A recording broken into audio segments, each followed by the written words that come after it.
ये आगे यहाँ से देखिए इधर, कल जो आए थे आप वो फटाफट रिकॉल कराइएगा। इसको हमने कल इनको बोला था कि इसको ऊपर से नीचे सिस्टोमेटिकली अरेंज करना है। आवाज़ आ रही है ना, तुम लोग को आ रही है? ठीक है।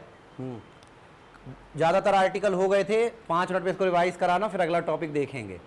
ठीक है, आर्टिकल कौन कौन से थे तो शुरुआत से शुरू करते हैं।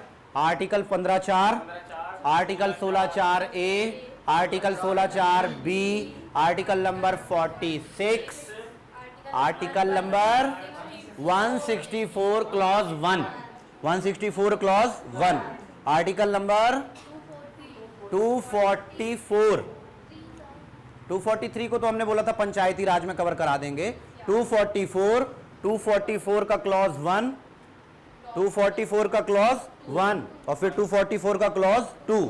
उसके बाद आर्टिकल नंबर 275, 249 वो गलती से इस पे वो है, वो हम बता नहीं पाए थे इनको, ये 244 है। ठीक है, आर्टिकल 244, आर्टिकल 244 का क्लॉज 1, 244 का ही क्लॉज 2। आर्टिकल उसके बाद कौन सा? 275। ठीक है, आर्टिकल नंबर 330, फिर 332, 334, 335, 339, फिर 339 के बाद 342, 342 पे भी क्लॉज 1 और क्लॉज 2, और उसके बाद 366, और 366 का क्लॉज कौन सा? 25।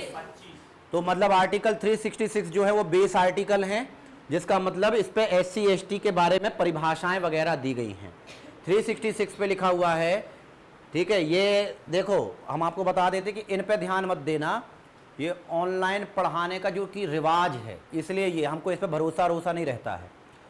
ठीक है, पढ़ाई क्या होती है कि टीचर हो और बोर्ड हो। ये स्लाइड हो गई, फ्लाइड हो गई, ये PDF हो गया, मेरे को नहीं पता, आप देख ले इधर, ये सब कुछ नहीं है। इन सब ये डिजाइन है कि समय के साथ चलते बनता है कि नहीं। बाकी जो हम यहाँ पर मुंह से बोलेंगे और जो हम बोलेंगे वही काम का है, बाकी ये सब किताबों में जो लिखा है वो तो सबका है। ठीक है, 366 का क्लॉज जो 25 था उसमें क्या बताया था? उसमें SC ST की परिभाषाओं के बारे में जिक्र है, और उसमें बताए थे कि 366 किस तरीके का आर्टिकल है। खुद तो जवाब नहीं दूंगा, लेकिन जवाब का रास्ता बता दूंगा। तो आर्टिकल 366 का क्लॉज 25 पे लिखा है, अनुसूचित जनजातियां उन्हें समझा जाएगा जिन्हें आर्टिकल 342 के क्लॉज 1 पर अनुसूचित जनजाति घोषित किया गया है। ये चीज लिखी हुई है। अच्छा, फिर आर्टिकल नंबर, इसके बाद आप सीधे चले गए थे आर्टिकल 330 पे। आर्टिकल नंबर 330 में क्या था? लोकसभा में है ना, अनुसूचित जाति और जनजाति दोनों ही का रिजर्वेशन। 332 में विधानसभा में जाति जनजाति का आरक्षण। फिर 334 दोनों में ही कुछ समय तक, बाद में क्या कर देंगे? इसको हटा देंगे। 335 दावे और आपत्ति सेवाओं पर, और इसकी दोस्ती किस आर्टिकल है? Article 16(4)A। ठीक, फिर इसी के बाद 339, ये कल नहीं बता पाए थे, कुछ बात हो गई थी बीच में। ठीक है, फिर शुरुआत के तो याद करा दिए थे। आर्टिकल नंबर कौन सा है ये? 15(4). 15(4) पर क्या लिखा हुआ है? सामाजिक और शैक्षणिक दृष्टि से ये पिछड़े है। ये क्या है? पिछड़े वर्ग, पिछड़े में तो सभी आते हैं, और इसके अलावा क्या? SC ST हेतु विशेष उपबंध बनाने की राज्य की शक्ति। मतलब यदि राज्य चाहे तो सामाजिक और शैक्षणिक रूप से जो पिछड़े वर्ग हैं, SC हैं और ST हैं, इनके लिए राज्य विशेष तरीके का प्रबंध कर सकती है। ठीक है, और उसी के आधार पर विशेष तरीके के प्रबंध किए गए हैं। ठीक, लेकिन यहां से रिजर्वेशन का प्रारंभ यहां से ही होता है। रिजर्वेशन का प्रारंभ यहां से होता है, और रिजर्वेशन जिन क्षेत्रों में, ठीक से देखिए, यहां से रिजर्वेशन प्रत्येक क्षेत्र में होता है, चाहे राजनीति हो और चाहे सरकारी सेवाएं हो। लेकिन जो ये सेकंड नंबर का आर्टिकल है, ये केवल नौकरी से रिलेटेड है। इस पे क्या लिखा हुआ है? आर्टिकल 16(4)A में SC ST हेतु राज्य के अधीन सेवाओं में यदि उन लोगों का प्रतिनिधित्व ठीक नहीं है तो उन लोगों के लिए रिजर्वेशन का प्रावधान रहेगा। ये कल आपको याद करा दिए थे। ये बताए थे कि सामाजिक और शैक्षणिक, यही दो शब्द लिखे हुए हैं, आर्थिक का जिक्र नहीं है।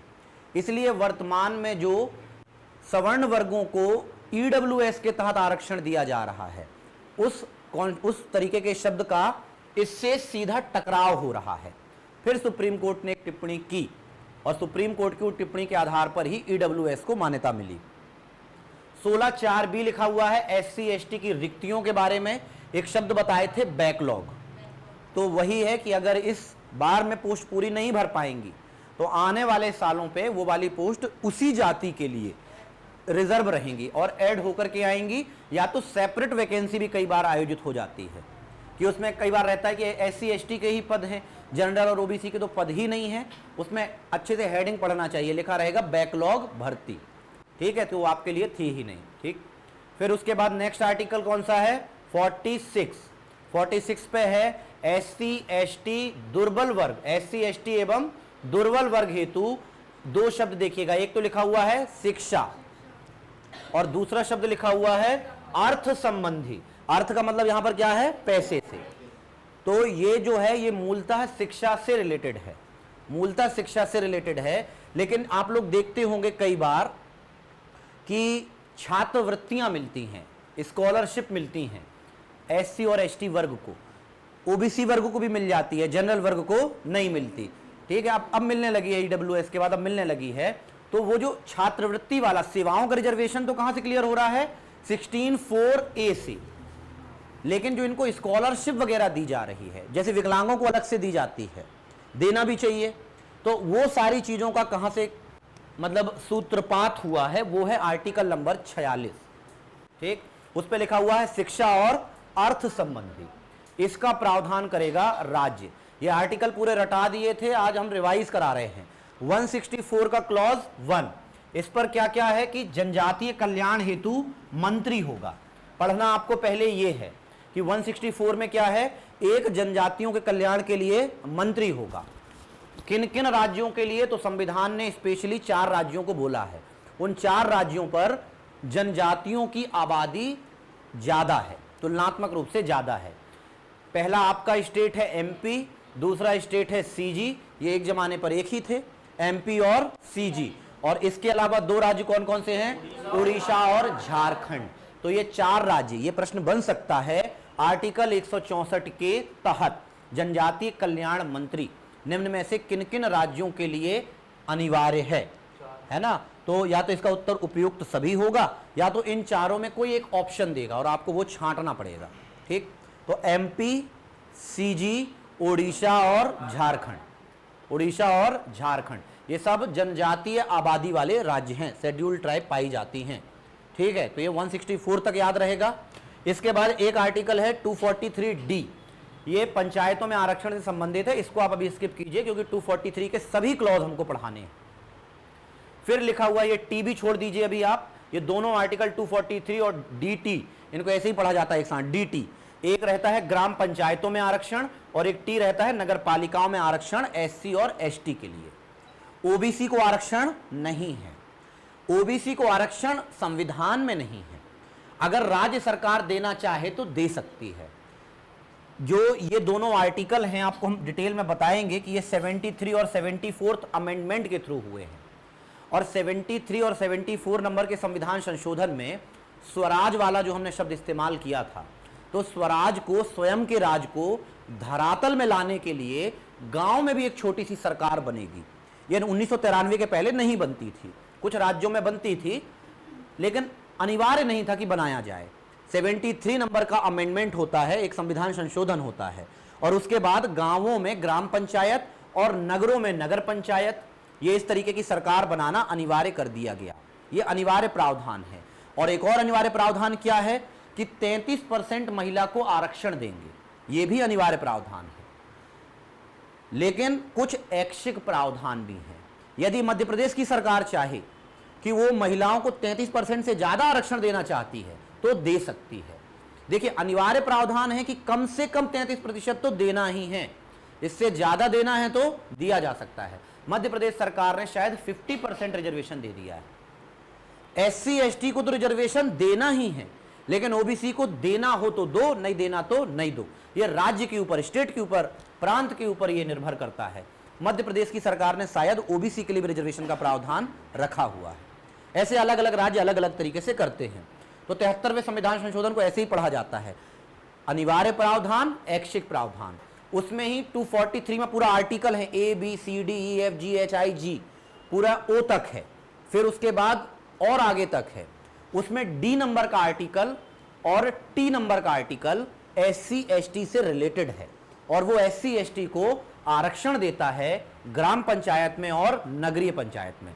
तो 243 का DT ये आपको याद रखना है। आगे देखिएगा इसके बाद फिर ये आर्टिकल नंबर पहले 244, इस पर लिखा हुआ है SC ST का प्रशासन।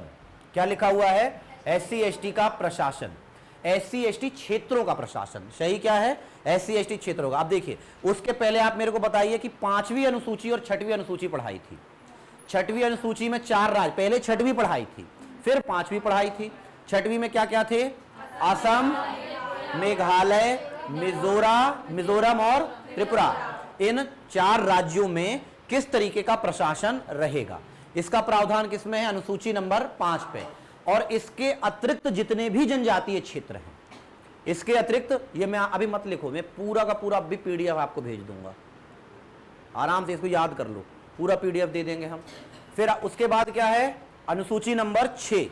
अनुसूची नंबर 6 में क्या है? असम, मेघालय, मिजोरम, त्रिपुरा, इनको छोड़कर, नहीं 5 में छोड़कर, वही कह रहा हूं, अनुसूची 5 में इनको छोड़कर और अनुसूची 6 में इन राज्यों में। अब ये याद रखिएगा, जो बात अनुसूची 5 कहती है, जो बात अनुसूची 5 कहती है, ये लिखा हुआ है यहां पर, वही बात आर्टिकल 244(1) कहता है। मतलब कि जो 5वीं अनुसूची है वही बिल्कुल आर्टिकल 244(1) है, उस पर कोई चेंज नहीं है, कार्बन कॉपी है बिल्कुल ये।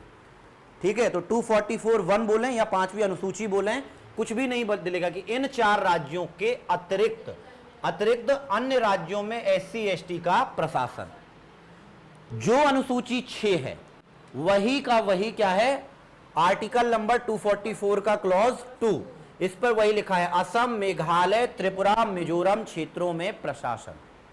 ठीक, तो 5वीं अनुसूची का मतलब 244(1), 6वीं अनुसूची का मतलब 244(2), और 244 तो है SC ST क्षेत्रों का प्रशासन, एडमिनिस्ट्रेशन। ठीक है, फिर आगे देखिएगा इसके बाद, फिर इसके बाद क्या लिखा हुआ है? Article number 275, article number 275। ऐसा लग रहा है जैसे एकदम 250 रुपया की बात चल रही है, ये पैसों की बात चल रही है। इस पर यही लिखा हुआ है, ये अनुदान सहायता, इसको ग्रांट बोलते हैं। ठीक है, ऐसे क्षेत्रों के विकास के लिए अतिरिक्त पैसों की भी जरूरत है, अतिरिक्त धन की जरूरत पड़ती है, क्योंकि ये वाले क्षेत्र पिछड़े हुए हैं। ठीक है, तो इसलिए उन्होंने ये कहा हुआ है कि 5वीं और 6वीं अनुसूची, या ये कह सकते हैं 244(1) या 244(2) में वर्णित क्षेत्र, इन क्षेत्रों के अधीन जितने भी राज्य हैं उन लोगों को विशेष तरीके का ग्रांट देगी सरकार, अलग तरीके का अनुदान देगी। अनुदान, एक शब्द क्या कहलाता है? दान, और एक शब्द होता है अनुदान। दान में हम ये उम्मीद नहीं करते कि इसका हमको रिटर्न मिलेगा कि नहीं, दान बिल्कुल स्वार्थ के परे होता है। अनुदान किसी खास उद्देश्य और इरादे, जिसमें कि हमको ये अपेक्षा होती है कि इसका सदुपयोग सही जगह हो और इसके बदले में देश को कुछ मिले, ये अनुदान कहलाता है। तो 275 में यही है कि 5वीं और 6वीं अनुसूची में वर्णित राज्यों को अनुदान सहायता, और ये कौन देगी? केंद्र सरकारें और राज्य सरकारें। ठीक, इसमें देख लीजिएगा कि केंद्र और राज्य दोनों का जिक्र है कि किसी एक है। हालांकि लिखा हुआ है राज्यों को अनुदान सहायता, इसका मतलब केंद्र किसको देगी? राज्यों को। ठीक, ऐसे राज्यों को, जैसे भाई मध्य प्रदेश में बहुत बड़ी आबादी है ना, मतलब लगभग कितने प्रतिशत है? 21 के आसपास, 21.6 याद आ रहा है मुझे। ठीक है, 21.6 कुछ होगा। ठीक है, तो यहां पर कुछ ग्रांट अलग से जनजातियों के विकास के लिए मिलता होगा। ठीक है, इतना याद है अभी तक। आर्टिकल 164 क्या था? मंत्री वाला। आर्टिकल 164 क्या था? मंत्री वाला। किन 4 राज्यों के लिए? MP, CG, Jharkhand, Odisha. जनजाति कल्याण मंत्री होगा। अनिवार्य रूप से होगा मंत्री। फिर इसके बाद और बताइए 275 के लिए शब्द क्या है, अनुदान या ग्रांट। आगे का आर्टिकल आप करेंगे 5th और 6th अनुसूची, ठीक। इसी तरीके से बताइए 244(2) क्या है, अनुसूची 6। 4 राज्य कौन कौन से हैं, असम, मेघालय, त्रिपुरा, मिजोरम। इसी के बाद आगे आइएगा 244(1) अनुसूची 5।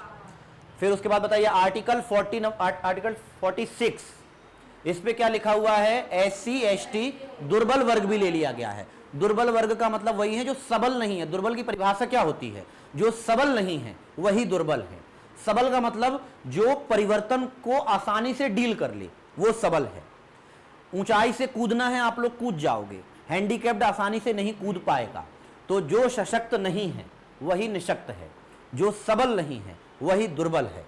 जो परिवर्तन को आसानी से अपने आप को उसके अनुकूल कर ले वो सबल है। तो इसलिए जितनी भी स्कॉलरशिप वगैरह मिलती हैं, शिक्षा और अर्थ संबंधी, ये शब्द लिखा हो रहता है। मतलब SC ST के कई भाई बहनों की फीस 40,000 रहती होगी, स्कॉलरशिप भी 40,000 रहती होगी, ठीक है। बस पढ़ने आ जाइए, ये भी बहुत है, ठीक है। तो यही है आर्टिकल 46 में, SC ST और दुर्बल वर्गों को शिक्षा और अर्थ संबंधी कार्य के लिए राज्य प्रतिबद्ध रहेगा, ठीक। ये अनिवार्य नहीं था। देखिए आर्टिकल नंबर, अभी हम कॉन्स्टिट्यूशन नहीं पढ़ा रहे, हम तो यूनिट नंबर 10 पढ़ा रहे हैं।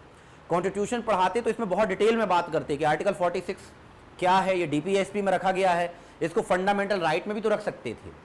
लेकिन फंडामेंटल राइट वो है कि फंडामेंटल राइट राज्य को करना ही पड़ेगा। फंडामेंटल राइट्स के प्रावधान राज्य को लागू करना ही पड़ेंगे और अभी से करना पड़ेंगे। जबकि जो DPSP है उसमें यह है कि राज्य के पास जब इतना संपत्ति आ जाए, जब राज्य इतना सक्षम हो जाए, तब वो इन चीजों को मुहैया कराएगा।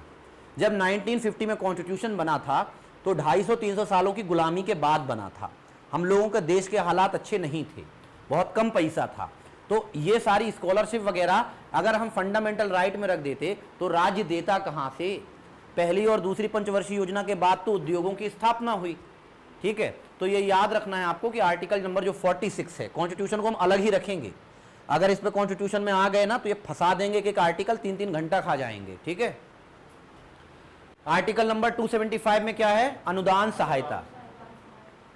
उसके बाद लिखा हुआ है अगला आर्टिकल 330। 330 में क्या है, लोकसभा में SC ST का आरक्षण, मनोनयन की आरक्षण।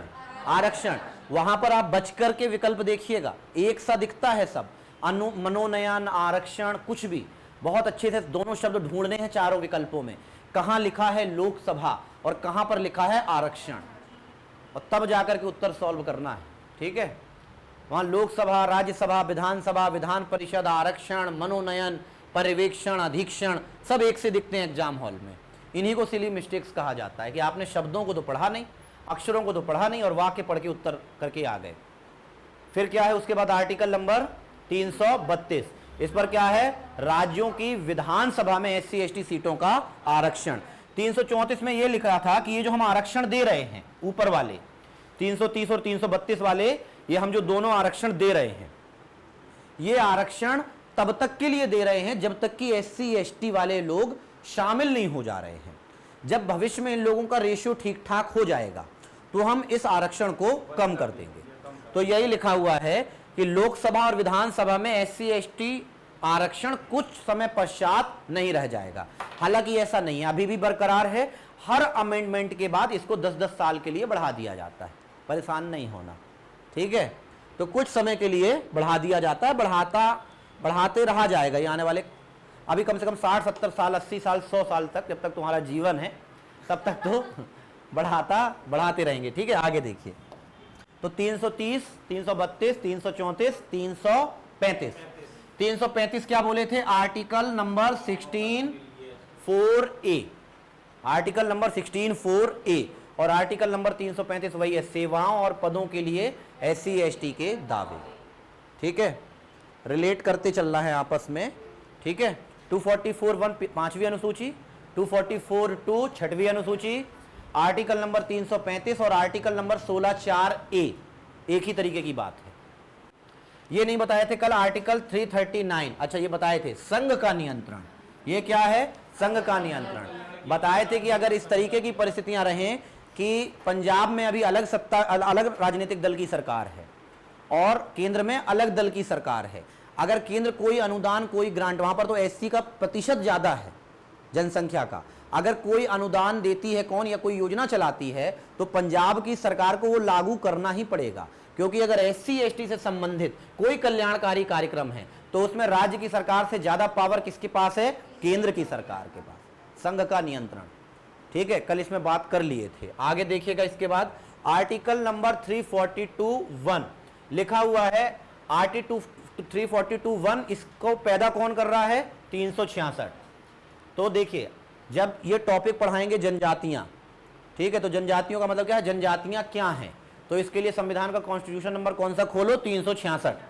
366 में 1, 2, 3 सबके बारे में बताया गया है। इसी तरीके से कौन से क्रमांक में जाना है? 25। 25 में बताया गया है कि जनजातियां क्या हैं, लेकिन आधा अधूरा उत्तर ये कि हम ये नहीं बता पाएंगे कि 366(25) के आधार में एसटी क्या है। ये कह रहे हैं एसटी उन्हें समझा जाएगा जिन्हें 342 के तहत एसटी समझा गया है। मुझे उत्तर नहीं मालूम, लेकिन मैं उत्तर कहां मिलेगा ये बता सकता हूं। तो फिर सीधे कहां कूच कर जाएंगे? 342 में। तो 342 में पता चलता है कि एसटी उन्हें समझा जाएगा, एसटी उन्हें समझा जाएगा जिन्हें संसद, क्या कहां लिखा, जिन्हें राष्ट्रपति, जिन्हें कौन घोषित करेगा अधिसूचना के द्वारा? राष्ट्रपति। लेकिन क्या राष्ट्रपति की अकेली मर्जी? नहीं, राज्यपाल से परामर्श। मतलब एसटी जनजाति घोषित करने में राष्ट्रपति का भी रोल है, राज्यपाल का भी रोल है, लेकिन राष्ट्रपति का रोल ज्यादा है, राज्यपाल का रोल केवल परामर्शी है, एडवाइस देने का है। अगर उनको यह लगता है कि इस राज्य में, मध्य प्रदेश में, कोई जाति विशेष को एसटी का दर्जा दे देना चाहिए, तो राष्ट्रपति राज्यपाल से पूछेगा कि इस तरीके की रिपोर्ट आई है, और राष्ट्रपति पूछेंगे कि क्या दे देना चाहिए, राज्यपाल का परामर्श। अब राष्ट्रपति की मर्जी है कि वो ये माने या ना माने। तो आर्टिकल 342 का क्लॉज 1 राष्ट्रपति को राज्यपाल के परामर्श के बाद किसी जाति को जनजाति बनाने का या छीनने का, दोनों का, बनाने का या अपवर्जित करने का, दोनों का अधिकार देता है। लेकिन राष्ट्रपति क्या पीएचडी है जनजातियों में? कौन सा ऐसा बेस रहेगा राष्ट्रपति को जिसके आधार पर वो ये फैसला कर पाए कि इनको एसटी में रखना है कि नहीं? तो राष्ट्रपति के पास इतना रिकॉर्ड नहीं है। राष्ट्रपति के पास एक दिशा निर्देश आएंगे, गाइडलाइंस आएंगी, और वो गाइडलाइंस तैयार करेगी संसद। संसद में चर्चा होती है, संसद में आप ही लोगों ने उनको चुन के भेजा है। तो 342 क्लॉज 2 के तहत ही वो गाइडलाइंस निर्धारित होती हैं, जिनको बोला जाता है अधिनियम। जिनको क्या बोलते हैं? अधिनियम। ये लिखा हुआ है संसद विधि के द्वारा या अधिनियम या कानून के द्वारा एसटी को सम्मिलित अथवा अपवर्जित करने के लिए कानून बनाएगी। ठीक है, एक दो बार और रिवीजन करोगे तो हो जाएगा। आर्टिकल 350A बताए थे, और आर्टिकल 350A पर क्या था? प्राथमिक स्तर पर मातृभाषा में शिक्षा। ये सभी लोगों के लिए है, आपके लिए भी, हमारे लिए भी। ये जाति विशेष जनजाति विशेष का नहीं है, ये सभी के लिए है। फिर उसके बाद हमने बोला था कि जितने भी आर्टिकल हैं, यदि मुझे पेपर बनाना हो तो मैं कहां से चुनूंगा? 371 से। और आर्टिकल 371 पर यही लिखा हुआ है पूर्वोत्तर राज्यों की, चूंकि यहां पर जनजातियों का प्रतिशत ज्यादा है। लेकिन बस ये आ सकता है कि किसका जिक्र नहीं है? त्रिपुरा छोड़कर। यहां से प्रश्न एक बनेगा, तो कौन सी जनजाति नहीं है, सॉरी कौन सा राज्य नहीं है? त्रिपुरा छोड़कर। तो 370 आर्टिकल तो वैसे भी आप लोग जानते थे क्या है, जम्मू कश्मीर वाला, और 371 वाला कौन सा हो गया? पूर्वोत्तर राज्यों में, क्योंकि यहां पर जनजातियों की संख्या ज्यादा है प्रतिशत के लिहाज से, इसलिए यहां पर किस तरीके का प्रशासन होगा, ये किसमें है? आर्टिकल 371 में। लेकिन 371 से काम नहीं चलेगा, एक तो त्रिपुरा छोड़ देना। 371 का A, B, C, D, E, F, ठीक, A, B, C, D, E, F। A में सबसे पहले शुरुआत नाग से, A से क्या है? नाग से। 371 का A क्या है? नागालैंड। 371 का A नागालैंड, ठीक। B क्या है? असम। B मतलब दूसरा, दो तो वैसे भी सम संख्या है। B क्या है? असम। सांप मणि। C में क्या है? मणिपुर। दे सिक्का, डीडी सिक्का, दीदी सिक्का। ई में क्या है? ईरम। ई में क्या है? सीरम नहीं, ईरम। ये क्या है, मिजोरम। और एफ क्या है, अरुणाचल। एफ में क्या है, अरुणाचल। तो इनमें से कोई एक क्लॉज आ सकता है 371 ए में नागालैंड, बी में असम, सी में मणिपुर, डी में सिक्का, ई में मिजोरम और एफ में अरुणाचल। लास्ट वाले में तो वैसे भी याद रहता है कि एफ में क्या है, अरुणाचल। किसका जिक्र नहीं मिला इस पे आपको, त्रिपुरा का। इस पर त्रिपुरा का जिक्र नहीं है, 7 जो राज्य हैं उनमें से त्रिपुरा का जिक्र नहीं है। यहां पर आपका आर्टिकल, यहां पर आपका मोटे तौर पर टॉपिक नंबर 1 पूर्ण होता है। ठीक है, तो कल आपको हमने एक इंडेक्स बताया था। देखिए, एक तो लंबा चौड़ा सिलेबस है, उस सिलेबस को तोड़े मरोड़े और आपको पढ़ने के काम में उसको हमने ऑर्गेनाइज किया और उसको 4 हिस्सों में डिवाइड किया और प्रत्येक पार्ट को भी 4 टॉपिक में अलग से डिवाइड किया। पहला टॉपिक था उसमें ये क्या, ये पहले पार्ट का पहला टॉपिक खत्म हुआ, जिसे बोला जाएगा जनजातियों के लिए संवैधानिक प्रावधान। अभी हालांकि इसमें कुछ संवैधानिक संशोधन है, वो और देख लीजिए, आगे शायद लिखे होंगे इसी में, ये बार और देख लीजिएगा। देखिए, ये डायरेक्ट संविधान में नहीं है। इधर देखिए, ये पहला टॉपिक वहीं पर कंप्लीट हुआ, बाकी की चीजें पंचायती राज से प्रेरित हैं। ठीक है, डायरेक्ट कॉन्स्टिट्यूशन में नहीं, पंचायती राज। अब इधर देखिए, अब कॉपी वॉपी में बिल्कुल मत लिखना, हम सब दे देंगे बिल्कुल, यहां पर समझ लेना। फिर लिखा हुआ है अन्य आवश्यक प्रावधान, और इन आवश्यक प्रावधानों का जिक्र जो है ये मूल कॉन्स्टिट्यूशन में नहीं है। अब सुन लो, पढ़ा रहा हूं 1 बजे तक, किसी को प्यास नहीं लगनी चाहिए, किसी को ठंड नहीं लगना चाहिए, किसी को गर्मी नहीं लगना चाहिए, एक दूसरे की तरफ झांकना नहीं और ताकना नहीं। ठीक है, कोई डिस्टर्ब नहीं करेगा। अंजू तुम तो बड़ी हो, तो तुम आगे आ जाओ, चुपके से वहां किनारे कहीं दब जाओ। ठीक है, हाँ, मतलब अब 1 घंटे, अभी तो वो खा रहे मोदी जी आधा घंटा। ठीक है,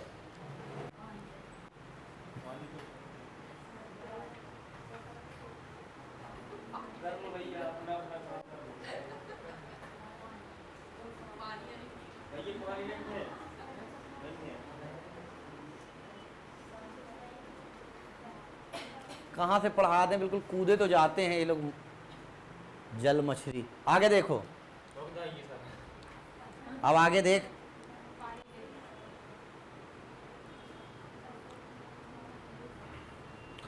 आप सुनिएगा। इसके बाद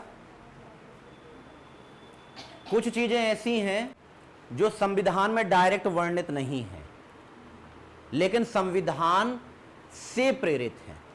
ठीक, उनका जन्म जो हुआ है वो संविधान में नहीं हुआ है, संविधान के कारण हुआ है। समझ गए? कुछ चीजों का डायरेक्ट संविधान में जिक्र है, जितने आर्टिकल बताए इनका जिक्र कहां पर है, संविधान में। कुछ चीजें ऐसी हैं जिनकी जरूरत थी लेकिन संविधान में जिक्र वैसा नहीं हुआ है। तो फिर हम लोगों ने बाद के वर्षों में, आने वाले टाइम पर कुछ ऐसे प्रावधान बनाए हैं जिससे कि शेड्यूल्ड एरियाज, इस तरीके के जो अनुसूचित क्षेत्र हैं या जनजाति क्षेत्र हैं, इन क्षेत्रों में कुछ नियम कानून और आ जाएं। जैसे कि क्या हुआ था, 1970 से 1980 तक एक खास तरीके का दौर था भारत में राजनीति का। भारत की राजनीति में भारत ने 70 से 80 में लगभग बहुत कुछ देखा, मतलब वो भी एक खास तरीके का। देखिए, 70 के टाइम से हम लोगों की इकोनॉमी में थोड़ी सी ग्रोथ होती है, क्योंकि 62 में भारत चाइना के वॉर के बाद हम लोगों की इकोनॉमी थोड़ा सी पीछे होती है, फिर हम उभरना शुरू होते हैं 67, 68, 69 के बाद रोलिंग प्लान चलते हैं इस टाइम पे। 70 तक हम लोग थोड़ा से मजबूत होते हैं, अच्छी प्रधानमंत्री इंदिरा गांधी, शुरुआत में अच्छी थी, वो आयरन लेडी भी कहा जाता है। ठीक है, शुरुआत में अच्छी भी थी, खराब भी थी, दोनों ही बातें थी। लेकिन 371 में एक बहुत बड़ी समस्या, शत्रु एक ही जगह हो तो ठीक है, शत्रु इधर भी हो, शत्रु इधर भी हो, तो फिर हम वो हो जाएंगे। तो जो बाजू में बांग्लादेश के नाम पर पाकिस्तान था, पहली बात तो हमने 1971 में 2 टुकड़े कर दिए। बांग्लादेश को उस जमाने तक पूर्वी पाकिस्तान कहते थे, पूर्व का पाकिस्तान, और बाकी का पाकिस्तान कहां पर है, ऊपर तरफ है, पर उत्तर पश्चिम तरफ। ठीक, ये अच्छा हुआ। लेकिन इसी टाइम पे कुछ नए तरीके के नेता पैदा हुए। जैसे एक व्यक्ति हुआ करते थे काशीराम, दलितों के नेता काशीराम। उनने एक मुहावरा दिया, तिलक तराजू और तलवार, इनको मारो जूते 4। हाँ, तिलक तराजू और तलवार, सबको तिलक तराजू तलवार, सभी जातियां आ गई। पंडित जी, छत्री जी, और एक और कौन से हो गए, वो व्यापारी वर्ग, है ना। ये फिर ये भी कहते थे कि 100 में 90 शोषित हैं। क्या कहते थे? 100 में 90 शोषित हैं।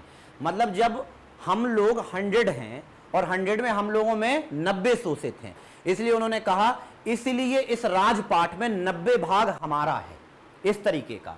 फिर इन लोगों ने एक पार्टी बनाई बहुजन, और बहुजन का मतलब क्या कहलाता है? ज्यादा जन। बहुजन का मतलब क्या है? ज्यादा जन। ज्यादा लोग क्या हैं? यही हैं। तो चूंकि ज्यादा हम हैं, इसलिए अभी भी क्या है? अभी भी आर्थिक न्याय वो वाला थोड़ी कहलाया कि 100 जितनी भी हमारे देश की कुल संपत्ति है, इस संपत्ति के 99% भाग में 1% लोगों का अधिकार है। समझ रहे हैं? 99 रुपए में कितनों का अधिकार है? 1% का। और बाकी की जितनी संपत्ति है, कितनी बची? 1%, उसमें अपन सब हैं। बाकी के जो 5, 10, 15, 20 लोग हैं, वो 99% संपत्ति अपने पास रखे हैं। तो ये सब परिवर्तन मांगते हैं सब समाज में। इसी को आर्थिक न्याय कहते हैं कि आर्थिक न्याय है कि नहीं है।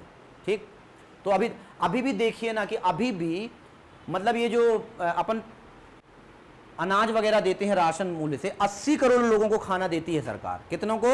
80 करोड़। ये अच्छी चीज है कि बुरी चीज है? भाई ये बताइए कि इसका मतलब 80 करोड़ लोग खुद कमा के नहीं खा सकते, ये देश का विकास कहलाए? अच्छी चीज नहीं कहलाई है। देश में 80 करोड़ लोग अभी खुद कमा करके नहीं खा सकते, और मान लेते हैं उसमें कि कुछ लोग व्यर्थ में भी लेते हैं, हम ये मानते हैं कि उसमें आधे मान लेते हैं। ठीक, सीधे 50% को साफ कर देते हैं। 40 करोड़ लोग खुद नहीं कमा सकते। यदि 40 करोड़ लोग, तो ये आंकड़ा भी तो बहुत 40 करोड़ का मतलब 2 पाकिस्तान, 40 करोड़ का मतलब 2 पाकिस्तान, और 5-5 करोड़ वाले कई यूरोपीय देश। मतलब हमारे यहाँ पर 8-10 यूरोपीय देश भूखे ऐसे घूम रहे हैं यहाँ से वहाँ। तो ये बात गलत है। जब ये सारी चीजें 1971-72 में होती हैं, तो फिर इस तरीके के नेता उभरते हैं। पढ़ा क्या रहा हूँ मैं? देख लो। हाँ, ये पढ़ा रहा हूँ। ठीक है, भरोसा ये नहीं रहता ना कि गाड़ी कहाँ को घूम जाए, वही गड़बड़ हो जाता है। ठीक है, गाड़ी यहीं रखना बिल्कुल कंट्रोल में है। नेताओं से तो दूर ही रहना है। वो उनका जिक्र हुआ अगर, तो वो तो बात दूर तलक जाएगी। तो देखिए फिर यही हुआ, और कुल मिलाकर के सभी लोग डेवलप हो गए, हर तरीके के स्टेट में ठीक ठाक हुआ। थोड़ा क्षेत्रवाद की भावना आई, अलग अलग दल बने, बहुजन बना। उन लोगों ने अपना चुनाव चिन्ह हाथी रखा। हाथी विशाल आकार का, संख्या बताता है। वो क्या बता रहा है? चुनाव चिन्ह का मतलब क्या है? सिंबल का मतलब ये नहीं है कि ऐसे ही रख देते हैं, सिंबल का एक मतलब होता है। हाथी का मतलब कि हमारी संख्या या हमारा आकार क्या है? ज्यादा। और हमको कंट्रोल कौन कर रहा है? एक व्यक्ति। इतने बड़े शरीर को एक महावत कंट्रोल कर रहा है कि कहां जाना है और कहां नहीं जाना है। हर राजनीतिक पार्टी का एक खास चुनाव चिन्ह कहलाता है। क्या ये निर्दलीय उम्मीदवार हैं जो हम राष्ट्रीय और प्रांतीय राजनीतिक दल, अभी एक थोड़ी है कि केक बना दिए, कांच का गिलास, वो नहीं।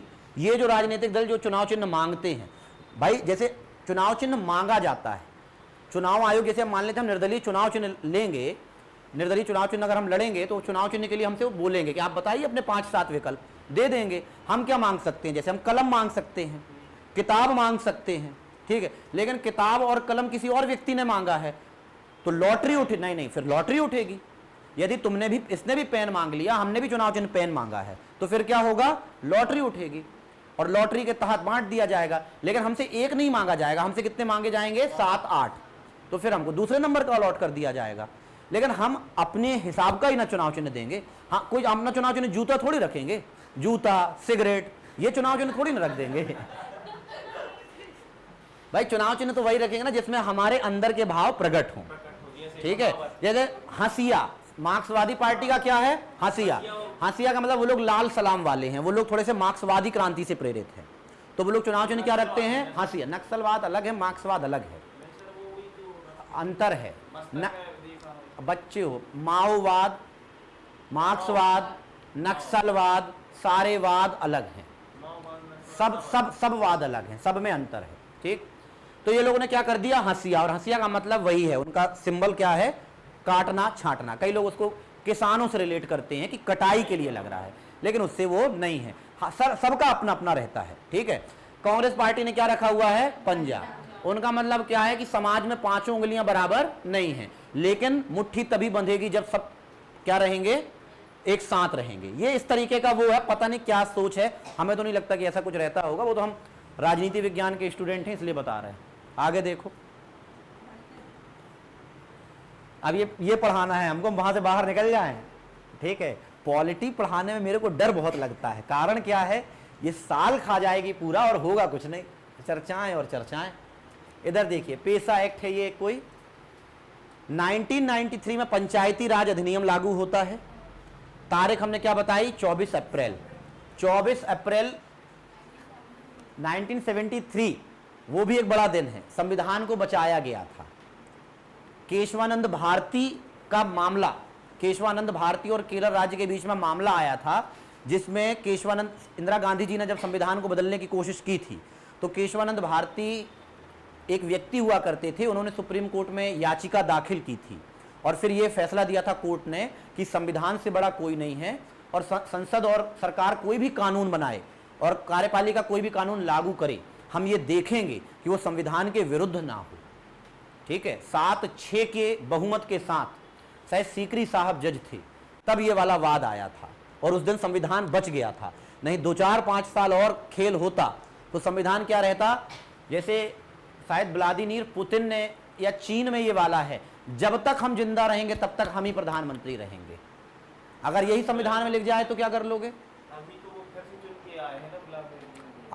कई जगह पर एक ही राजनीतिक दल है, तानाशाही की, जब तक हम हैं तब तक केवल हम हैं। ठीक है, तो ये तानाशाही नहीं होनी चाहिए। ठीक, तो वो 24 अप्रैल 1973 था। फिर एक पंचायती राज अधिनियम कब लागू होता है? वेरी नाइस यार, 24 अप्रैल 1993 और 24 अप्रैल 1973 को ही सचिन तेंदुलकर का जन्म हुआ था। ठीक है, ये याद रखना है। आगे देखिएगा, तो इस पे क्या हुआ था कि बहुत सारे पंचायती कानून अधिनियम लागू हुए। गांव में नगरीय पंचायत और जिलों में जिला पंचायत, नगरों में नगर पंचायत, ग्राम पंचायत, जिला पंचायत, ये 3 तरीके की, इस तरीके का स्ट्रक्चर बनाया गया। कुछ राज्यों में 4 भी है। पश्चिम बंगाल में 4 स्तरीय पंचायती राज है।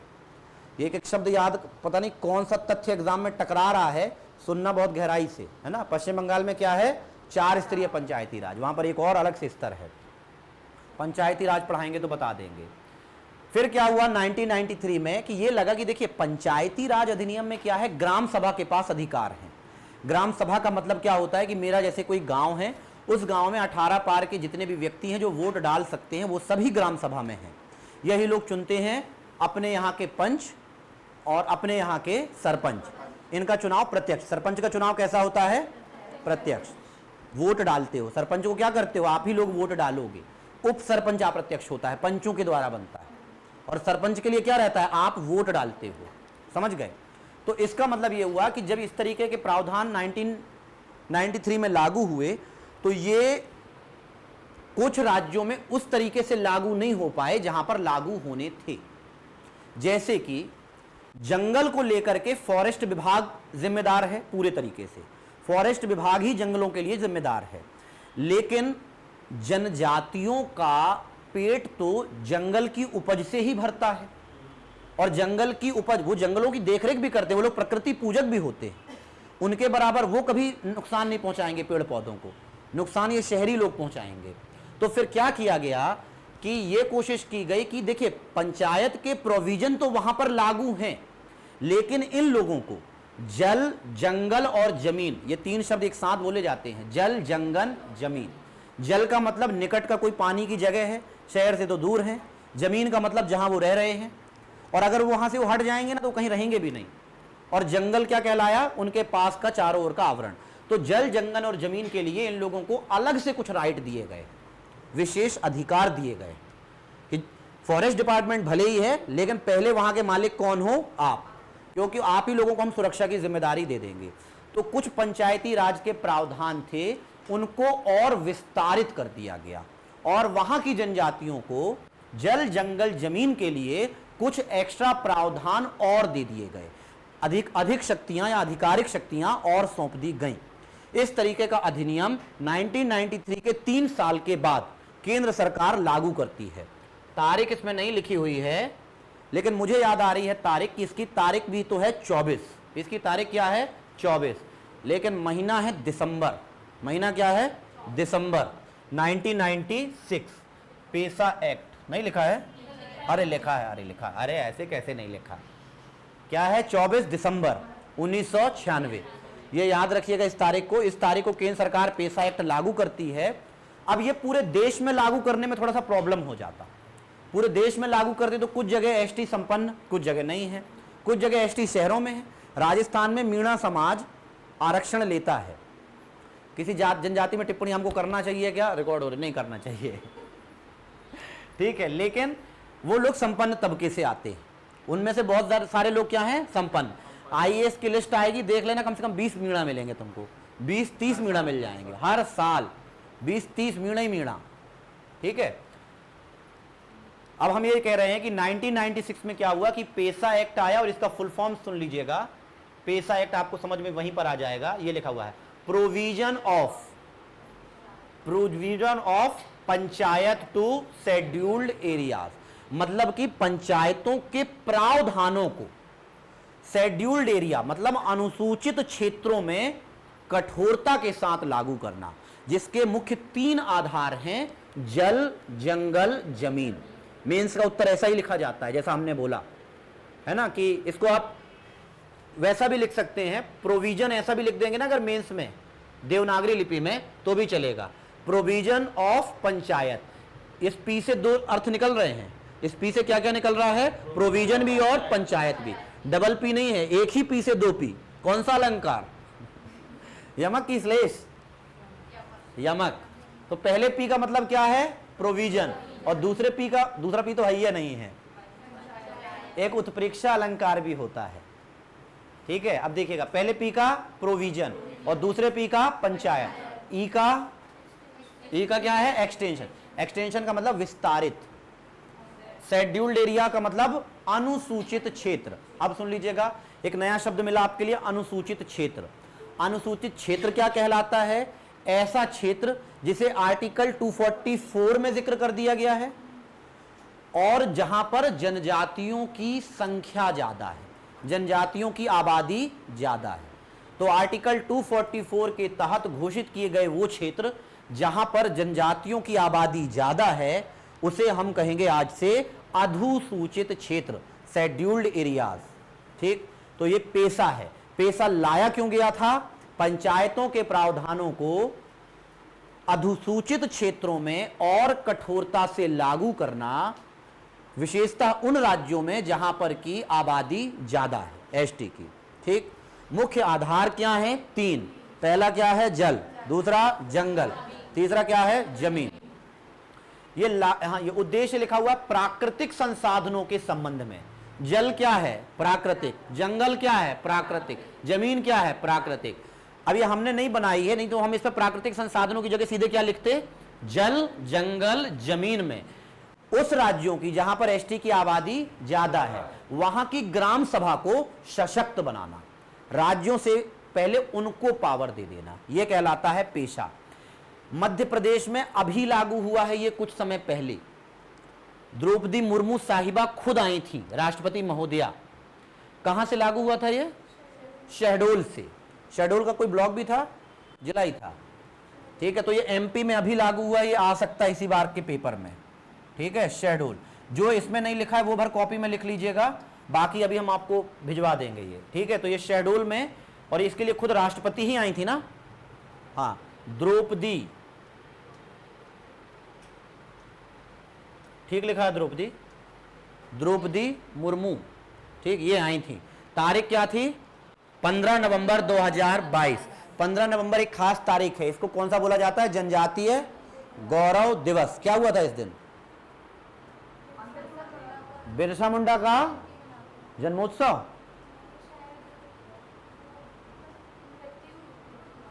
देख लेना जन्म हुआ था कि हमें नहीं है याद, ईमानदारी से याद नहीं है मुझे। जनजातीय गौरव दिवस मनाया जाता है, मेरे ख्याल पे पुण्यतिथि थी। ठीक है, चलिए अब देख लीजिएगा, देख लेना, वो पढ़ाएंगे एक दिन बिरसा मुंडा भी, न ढूंढने लगना उसको। फिर इसके बाद लिख लेना है, ये याद रखना है, किन 10 राज्यों में वर्तमान में पेशा एक्ट लागू है? ये प्रश्न बन सकता है, किन 10 राज्यों में पेशा एक्ट लागू? ये तो समझ में आ गया ना पेशा क्या है। अब किन 10 राज्यों में पेशा एक्ट लागू है, इसको याद करना है। पहले तो याद रखिएगा, अपना प्यारा, सबका साथी, सुख का दाता, सबका ये संदेश है, मां की गोद, पिता का आश्रय। पहला क्या हो गया? मध्य प्रदेश। इसकी बाउंड्री के राज्य बताइए, एक कौन सा है? छत्तीसगढ़। अपना भाई। एक और कौन सा है? राजस्थान। एक कौन सा है?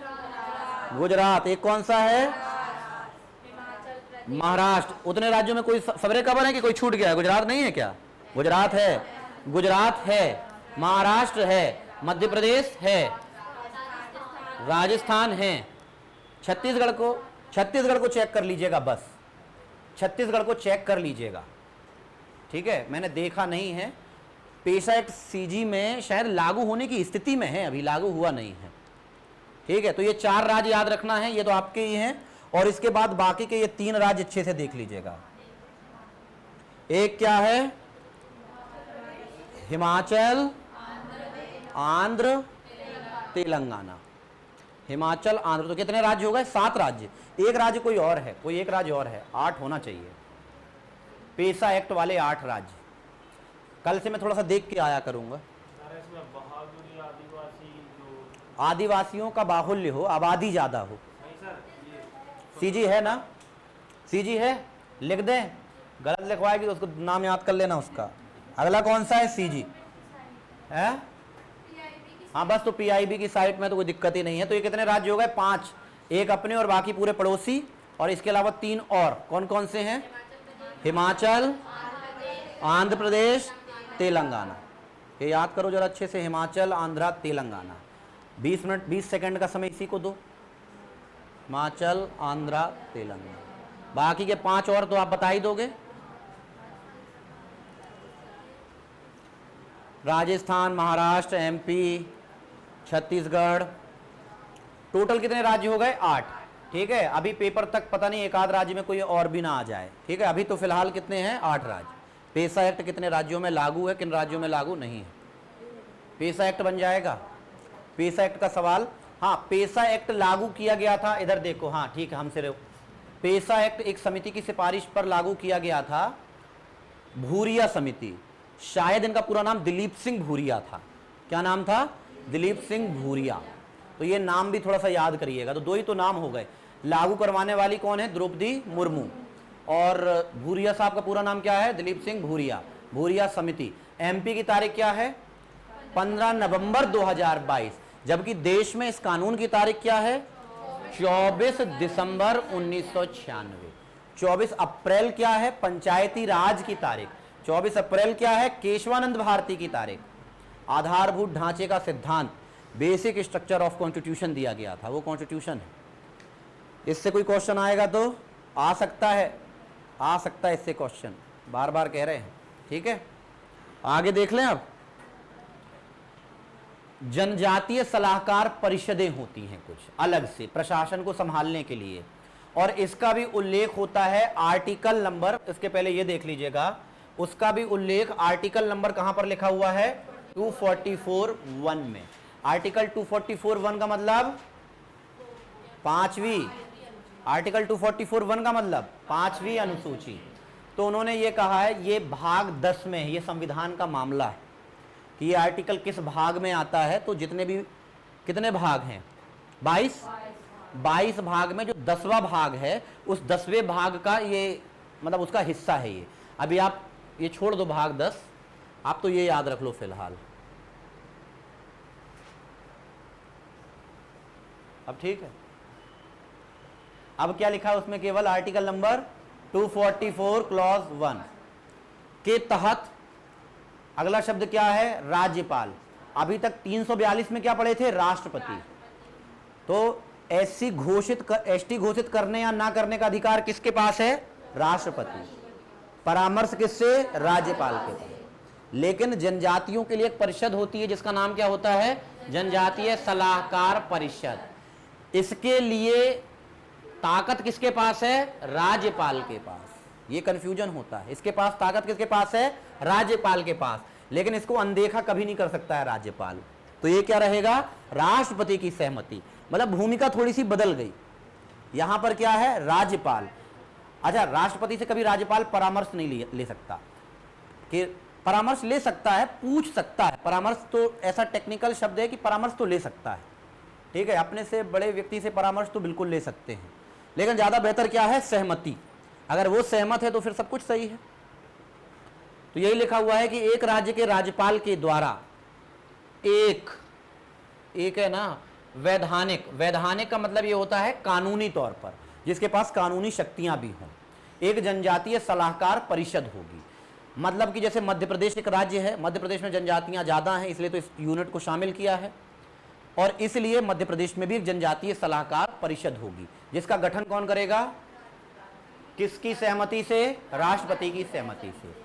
ये क्या करेगा? जनजातीय सलाहकार परिषद क्या करेगी?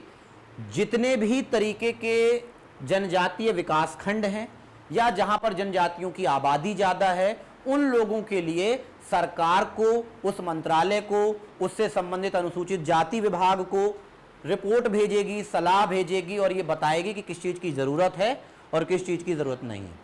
तो ये जनजातीय सलाहकार परिषद का रोल है। ये आर्टिकल 244 क्लॉज 1 में इसका जिक्र है।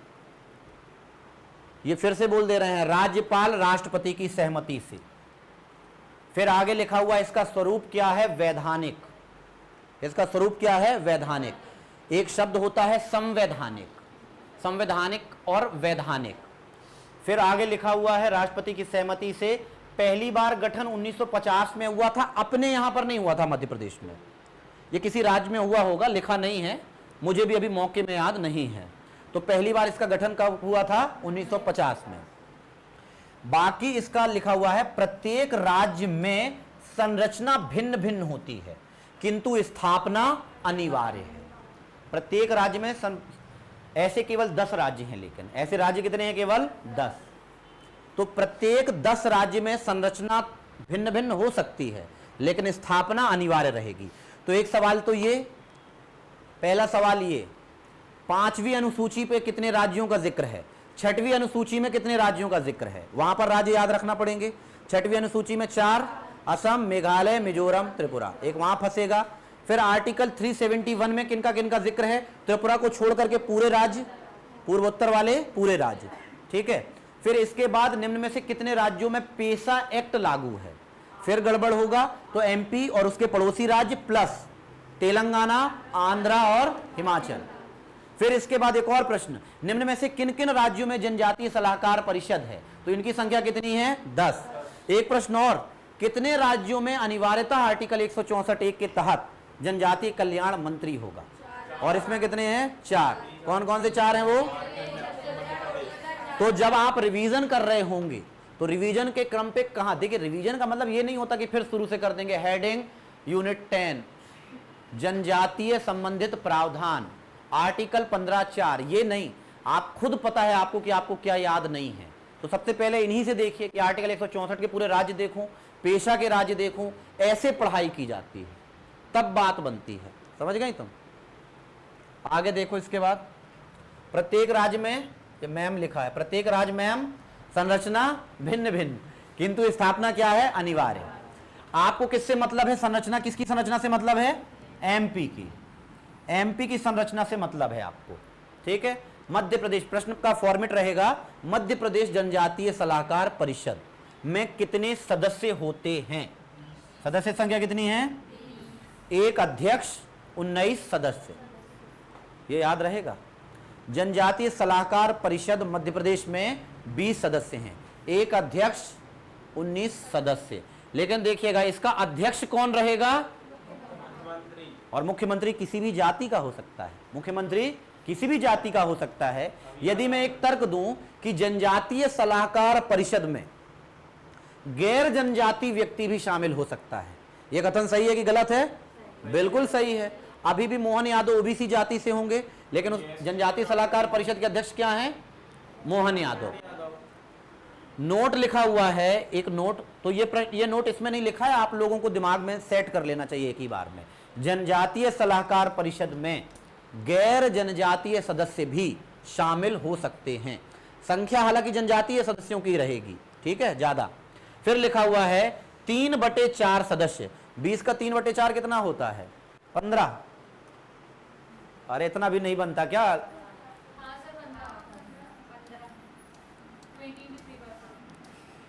4 एकम 4, 4 20, 5 × 3 बराबर, इतने बड़े बात, ठीक है। 3/4 सदस्य राज्य की विधानसभाओं में, राज्य की विधानसभाओं में क्या लिखा हुआ है, राज्य की विधानसभाओं में क्या लिखा है, एसटी के प्रतिनिधि। तो अभी हमारे यहां पर जितने भी विधानसभाओं में एसटी विधायक गए होंगे, 15 विधायक उन्हीं में से छांट करके भर्ती कर लिए जाएंगे, किसमें, जनजातीय सलाहकार परिषद में। इसका मतलब समझिएगा, एक तो हो गया मुख्यमंत्री और 15 वही विधायक आएंगे, 15 वही सदस्य आएंगे जो एसटी के हैं और विधायक भी हैं। तो टोटल पोस्ट कितनी भर गई, 16, 4 बाकी और बचे, तो 4 की बाहर से एंट्री हो जाएगी। समझ गए, मतलब कि 20 में 16 लोग तो वही हैं जो विधानसभा में बैठे हैं, एक मुख्यमंत्री और बाकी के 15 कौन, वही विधायक जो एसटी जाति के हैं। तो 15 और 1 16, और 4 बाहर के कोई विशेषज्ञ हो, कोई दिग्गज हो, इस क्षेत्र में कार्य करने का अनुभव हो, उनको शामिल कर लेंगे। तो एक चीज आपको याद रखना है 3/4, एक चीज याद रखना है 20, एक चीज याद रखना है अध्यक्ष मुख्यमंत्री, एक चीज याद रखना है गठन कौन करेगा, राज्यपाल, एक बात ये राष्ट्रपति की सहमति, परामर्श से ज्यादा बेहतर क्या है, राष्ट्रपति की सहमति। ठीक है, जनजातीय सलाहकार परिषद। अब पिछले पेज में देखना, अब जनजातीय सलाहकार परिषद का गठन कैसे हुआ है। एक आयोग बना था जिसने ये सिफारिश की थी, ये याद रख लीजिएगा, ढेबर कहा जाता है, इसमें देवर लिखा है, देवर नहीं होता है। कौन सा आयोग था, ढेबर, ढा ढक्कन वाला बनना चाहिए। कौन सा, किताबों में भी देवर लिखा हुआ है, लेकिन हम आपको बता रहे हैं सही क्या है, वो ढेबर, सही क्या है उसका, ढेबर। ढेबर आयोग कब बना था, 1960। कौन सा आयोग, ढेबर आयोग। फिर आगे लिखा हुआ है, फिर एक समिति बनी थी दिलीप सिंह भूरिया, 2002 में बनी थी, 4 ने रिपोर्ट दी थी। वो जो टाइप करते हैं वो दिमाग से, 2002 में क्या हुआ था, गठन, और 2004 में रिपोर्ट, इसलिए इस तरीके से लिखा हुआ है कि दिलीप सिंह भूरिया समिति। ये कब बनी थी, 2002 से लेकर के 4 तक। ठीक है, तो ये जनजातीय सलाहकार परिषद के लिए बनी हुई समितियां हैं। वर्तमान में कितने राज्यों पर ये है, 10। कितने राज्यों में, 10। अब ये 10 और खतरनाक तरीके की कहला गई। एक तो अपने वाले हो गए, हमने लाइन से लिखवा दिए होंगे। एक क्या हो गया, अपने वाले, अपने पड़ोसी, एमपी, सीजी, महाराष्ट्र, राजस्थान, गुजरात, वही 5 हैं। वहां वाले बताइए, आंध्रा, तेलंगाना, हिमाचल प्रदेश। बचे कितने, देखना रे, बचे कितने, उड़ीसा और झारखंड। यहां पर गलती होगी आप लोगों से। जिस दिन ये प्रश्न आएगा किस राज्य पे जनजातीय सलाहकार परिषद नहीं है, ये कंफ्यूज हो जाते हैं दक्षिण भारत के राज्य पढ़ते समय। आंध्र, देखो कर्नाटक का जिक्र नहीं है ना, केरल तो अलग है, लेकिन कर्नाटक, आंध्र ये एक से दिखने लगते हैं, तो थोड़ा बच के देखना पड़ेगा। इसका रिवीजन आपको एग्जाम के पहले करना पड़ेगा। जनजातीय सलाहकार परिषद वाले 10 राज्य। ठीक, तो एक चीज आपको हमने बताई, पूरे संवैधानिक प्रावधान। उसके बाद क्या बताया आपको हमने, पेशा एक्ट, पेशा अधिनियम याद रहेगा पक्का। तारीख लागू करने वाली 24 दिसंबर 1996। मध्य प्रदेश में लागू होने की तारीख 15 नवंबर 2022। स्थान का नाम शहडोल, राष्ट्रपति महोदया। ठीक है, और पेशा एक्ट का फुल फॉर्म, पी का 2 मतलब है, क्या क्या है, provision panchayat extension for scheduled tribe. ये शेड्यूल्ड ट्राइब क्या कहलाते हैं, सॉरी शेड्यूल्ड एरियाज क्या कहलाते हैं। आर्टिकल 244 के तहत जनजातीय आबादी की बहुलता वाले क्षेत्र को शेड्यूल्ड एरियाज कहा जाता है। ठीक है, और क्या है पेशा एक्ट में, मूल उद्देश्य क्या था, जल, जंगल, जमीन अर्थात प्राकृतिक संसाधनों के लिए इन क्षेत्रों की ग्राम सभाओं को अतिरिक्त अधिकार देना। इतना याद रहेगा। नेक्स्ट क्या है, और इसके बाद पेशा के बाद क्या बता दिए, जनजातीय सलाहकार परिषद। जिक्र कहां पर है, 244(1). 244(1) किसके द्वारा, राज्यपाल के द्वारा। किसकी सहमति से, राष्ट्रपति की सहमति। इसके 2 आयोग बताइए स्टार्टिंग वाले। पहला आयोग कौन सा है, ढेबर आयोग। एक आयोग, एक समिति बाद में बनी थी, दिलीप सिंह भूरिया। गठन कब हुआ था, 2002 में। रिपोर्ट कब दी, 2004 में। वर्तमान में कितने राज्यों में, एमपी और उसके पड़ोसी के अलावा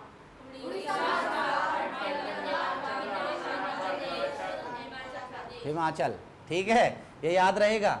ये पहला ही टॉपिक चल रहा है अभी, और इसका क्या चल रहा है, संवैधानिक प्रावधान। तो कुछ चीजें संविधान में डायरेक्ट हैं और कुछ बाद में जोड़ी गई हैं। आगे देखिए इसके बाद, ठीक है। अध्यक्ष कौन होता है? कितने सदस्य विधानसभाओं से लिए जाएंगे? 15 नहीं, 3/4 बोलिए आप। कितना बोलेंगे आप? 3/4। वो 15 तो हिसाब किताब वाला है, असल क्या है? 3/4। भाई कल के दिन हम नए जिले बने हैं, जैसे अपने यहाँ पर 3 नए जिले बने हैं, पांढुरना और ये सब। तो भविष्य में विधान सीमांकन के बाद एक परिसीमन आयोग बनता है पॉलिटी में, तो हो सकता है भविष्य में इन सीटों को बढ़ा दिया जाए। तो 230 से वो कितनी हो जाएंगी? जितनी भी हो जाएंगी, तो फिर 3/4 से ये नंबर ऑटोमेटिकली बढ़ जाएगा। तो इसलिए आपको क्या बोलना है? 3/4। आज की स्थिति में 15 जरूर हैं, लेकिन बाद में क्या होगा क्या पता। आगे देखिएगा, इसके बाद और भी कुछ लिखा हुआ है क्या?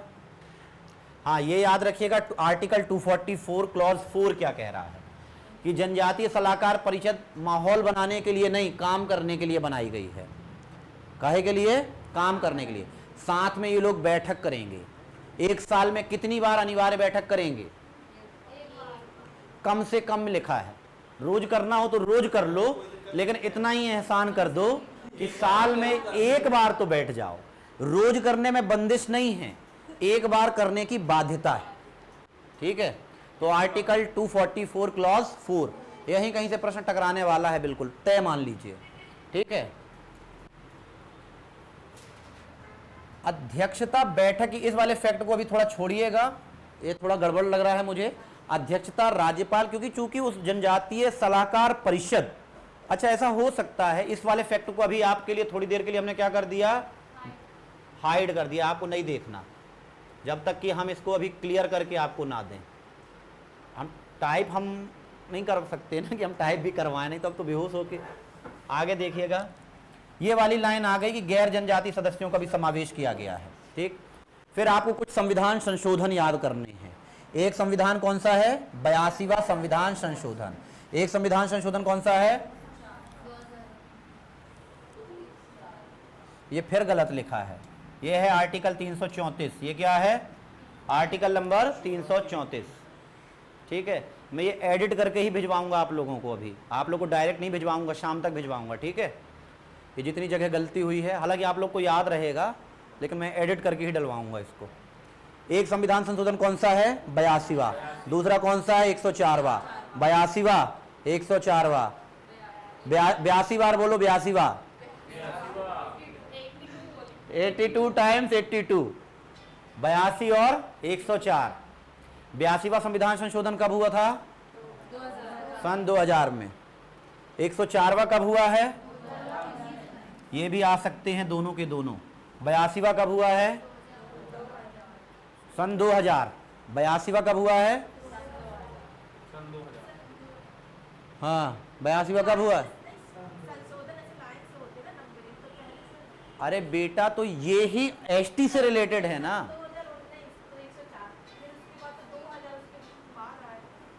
अरे तो भाई 82वां 2000 में, फिर 86वां 2000। पहला बेटा 1951 में हुआ था। हाँ हाँ,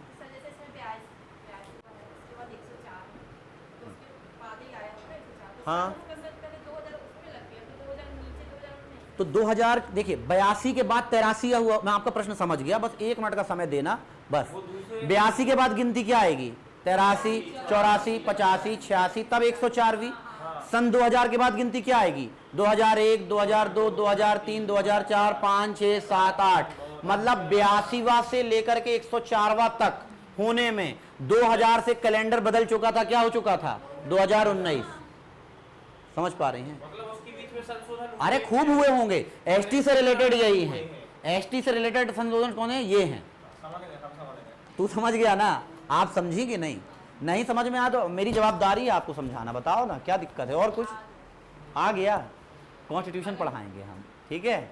अभी और भी होंगे। अब जैसे भविष्य में कोई 115वां होगा तो सन 2027-28 चल रहा हो शायद, है ना? ऐसा हो सकता है।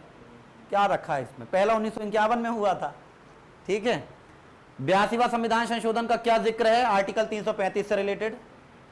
82 का काहे से उल्लेख है? काहे से संबंध है आर्टिकल 82 का? थोड़ा जिंदा होके बैठो रे मुर्दो, 335। बुझे बुझे स्ट्रेट बैठो 90 डिग्री में, अब तन के बैठो ऐसा।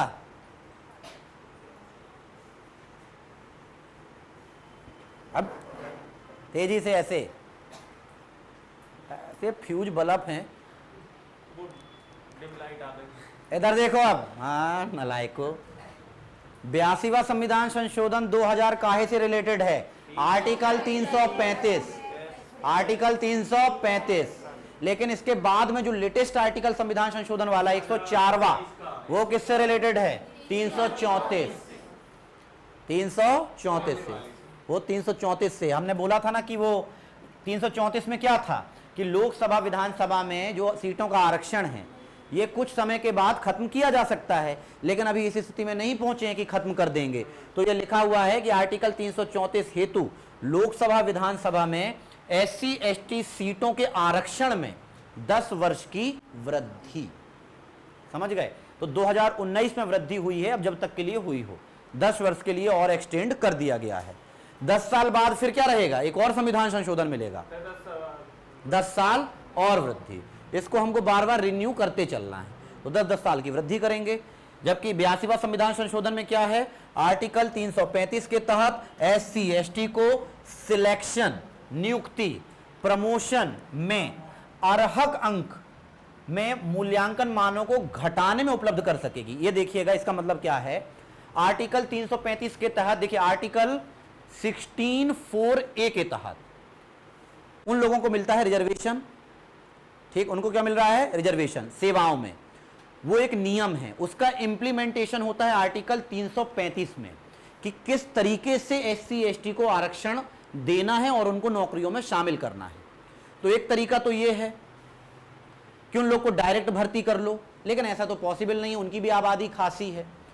तो हमने उनके लिए पैरामीटर ये बना दिया है कि जनरल को पास करने के लिए यदि 80 नंबर चाहिए तो SC ST को पास करने के लिए कितने चाहिए? 65 नंबर चाहिए।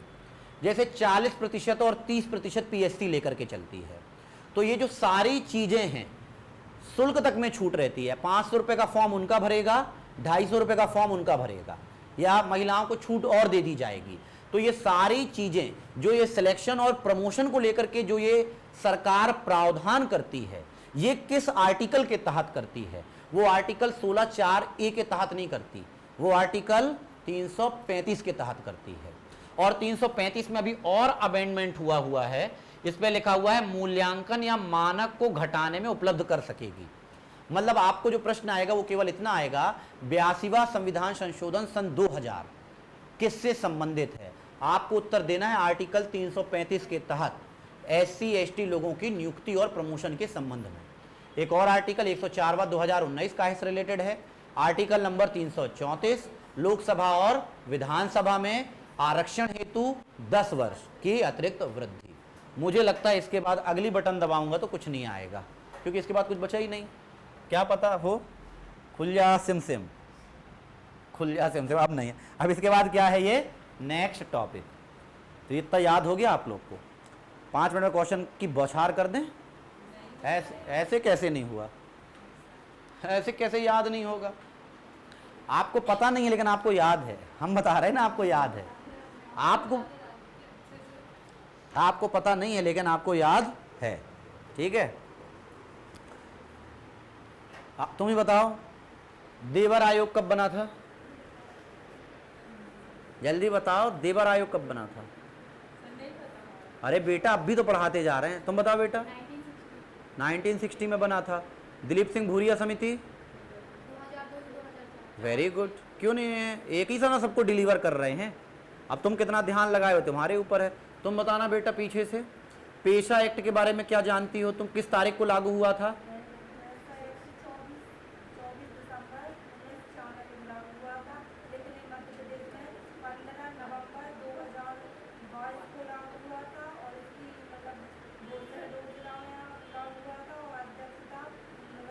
अध्यक्ष ने घोषित करने वाली कौन थी? द्रौपदी मुर्मू। ठीक है, इसका फुल फॉर्म बताओ। Provision of panchayat extension in scheduled area. जनजातीय सलाहकार परिषद में कितने सदस्य होते हैं? नहीं बेटा, परिषद में कितने ओवरऑल सदस्य कितने होते हैं? और 19 सदस्य। कितने सदस्यों को विधानसभा से लाते हैं? उसका उत्तर क्या है? 3/4। तुम ये बताओ मेरे को कि आर्टिकल 244 क्लॉज 1 में कौन सी अनुसूची है? 41 5वीं। 244 क्लॉज 2 में। चलो अब तुम बताओ, तुम्हारे लिए ये टास्क है, आर्टिकल 339 में क्या है?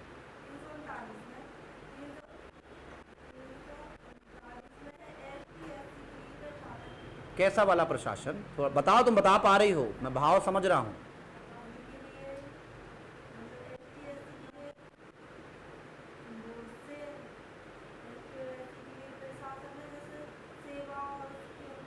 दूर हो गई। तुम बताओ, तुम बताओ बेटा, तुम बताओ गुड़िया। हाँ तुम ही। आशीष इसको वो कर दो, ऑफ करो। चलो 5 मिनट का टाइम है, जब तक उत्तर नहीं दोगे पूरे जनजातियों के तब तक क्लास नहीं छोड़ूंगा। रिवाइज करना शुरू करिए। आप भी रिवाइज करिए, आपके पास कुछ भी नहीं